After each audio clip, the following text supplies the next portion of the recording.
Hello, my name is David Doty, and I'm the treasurer of Hampton Conservators. And I'd first like to start by thanking LTV and the League of Women Voters for giving us this chance to speak about something so important as voting. Backing up a bit and talking about Hampton Conservators and its mission, we believe in preserving the environment and the historic character of East Hampton, keeping the town that we love the way we love it. And one of the things we do is educate voters, and another thing we do is choose those candidates that we think will deliver on what our mission is, and then donate to their campaigns. If you have a commitment, no matter what it's to, whether it's to women's rights or to the environment that we depend on for our life, or to minority rights, whatever it is that you have a commitment to, the real way on which you can deliver on that commitment is by voting. Because without your vote, we won't have the America you want. And that's what we have here that almost nobody else has. So voting is the way for you to choose your future and your children's future. I'm always astonished when I read that people don't make up their minds till they walk into the voting booth. And I personally, what I do is educate myself by watching the news, reading the newspapers, and locally out here, the Star and the Press and the Independent, and coming up with some sense of what it is that the candidates are promising, how that aligns or does not align to what my vision of what they might want to do is, and finding those people who are closest. No one's ever going to be the perfect representation of what you want. And if you want the perfect representation of what you want, then run for office. But if you're not running for office, then what you should do is educate yourself through reading, through watching local television. LTV is a great example of that.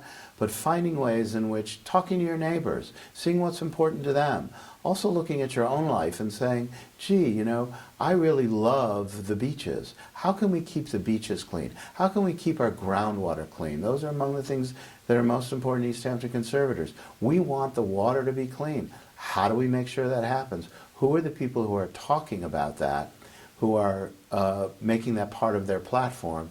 So educate yourself through reading and also following what candidates are saying in their platform, and then voting for the person who comes closest to what it is you want to see done.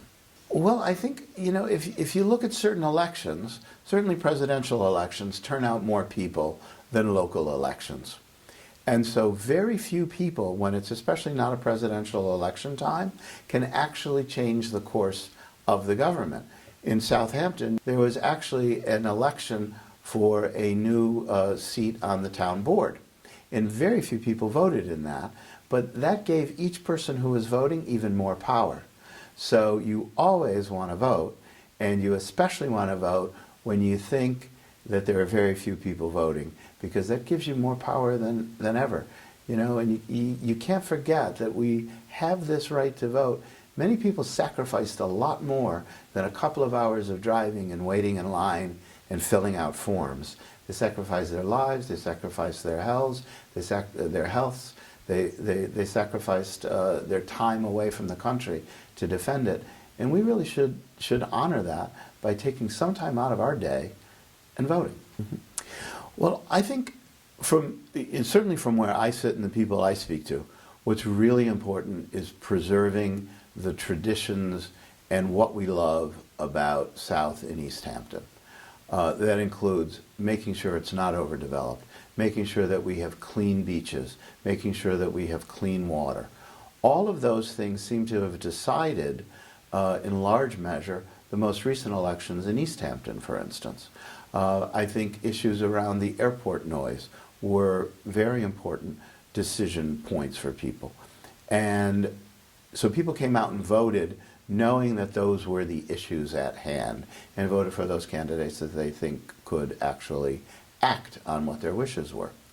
You know, but it's not a consistent voting pattern, just like in the United States. A lot of people, when it's not a big presidential election, will stay home, or if they're not inspired by the candidates. And I would encourage people, whether you're inspired or not by the candidates, be inspired by what's important to you, and choose, again, the person who is closest to what it is you want to see done. You don't have to have the perfect candidate to vote. What you have to have is some sense that this person is closest, whether a man or a woman or who, whatever party the person is from, this person is talking about the issues that are important to me. I think the other thing that's important out here is year-round employment, and how can we accomplish that in a way that is also consistent with maintaining our beautiful environment. Those are very important issues. Housing, affordable housing. How can people whose families have been here for hundreds of years actually continue to live here and enjoy themselves?